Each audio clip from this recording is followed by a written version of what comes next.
Hello and welcome. Today I want to do rational functions. So I haven't done this guys in a while, and today I was like, you know what, I should do a video about rational functions. So let's do some math. Let's have fun. The first thing you should do is to find the domain. What is a domain? Well, the domain is basically is which values of x the function is allergic to. What does that mean? When you go to a restaurant and you have, let's say, food allergies and you are allergic to peanuts, right? You go to the restaurant, you say, whatever you do, I want to make sure that you don't put any peanuts, in my food.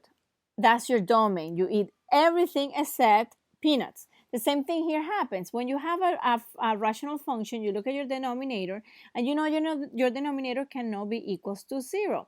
So your domain is x plus 2 cannot be equals to 0, x cannot be equals to -2 because the function is allergic to -2. If you put -2 plus 2, you get 0. 1 over 0 is undefined. You can also write this down as negative infinitive, -2, union, -2, infinitive. Beautiful. Now let's go ahead and do the vertical asymptote. So the vertical asymptote is very easy to do because it's just basically what the domain is going to be. So I'm going to say that x is equals to -2. Why? The vertical asymptote is just basically a line that is going to prevent the value -2 to basically be put through the function. So the asymptote, when you see here that if you plug -2 plus 2 is going to give you 0, you go to 1, -2, and you're like, okay, so I have to do like a barrier basically, and that's what your vertical asymptote is. So when you have the bottom, well, what you do is you make it equals to 0, and that's how you get the vertical asymptote. Beautiful. Now from here, let's get the horizontal asymptote. When you're learning in pre-calculus how to find the horizontal asymptote, they show you a rule. Then in calculus, you do it differently, but most likely if you're taking pre-calculus or if you're taking algebra 2, they tell you, look, if the exponent of the numerator is less than exponent of the denominator, in this case, look, x to the 0, to put it away is here, and this is x to the 1. So this is the numerator and this is the denominator. Since this guy, 0, right, is lower than 1, then the rule says that then your horizontal asymptote, and again, this is because when you do algebra 2 and when you do pre-cal, they give it to you, with rules. So your horizontal asymptote is going to be equals to y equals to 0. Most of the time, when you're taking algebra 2, y equals 0 is going to be most likely the horizontal asymptote that you're going to, be asked. Then in pre-cal, things get a little bit more complicated, and then you have to know more rules and how to do it.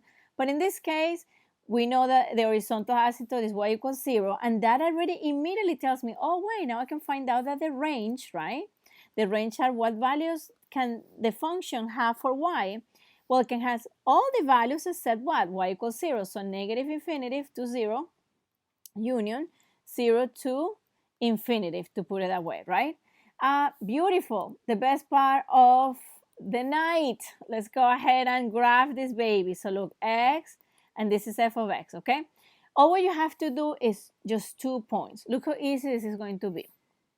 I'm going to pick a value before and after the vertical asymptote. Let's pick -1 and let's pick -3.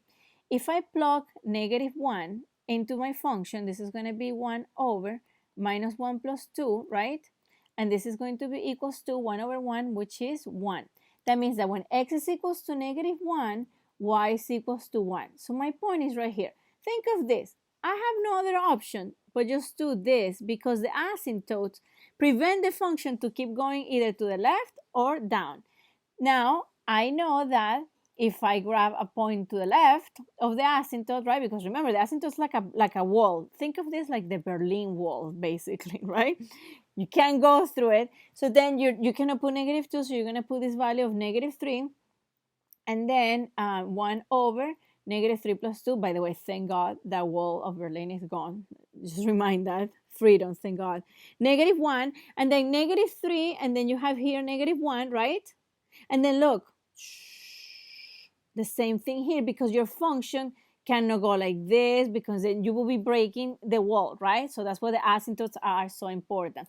Now, as you can see here, if I go to my math tutor, if you go here to my math tutor, and then you go here to Mathway and you put y equals 1 over x plus 2, and I don't know, I will put find the domain and range. Basically, look, you click here on top of graph, and then look how beautiful the function is right there.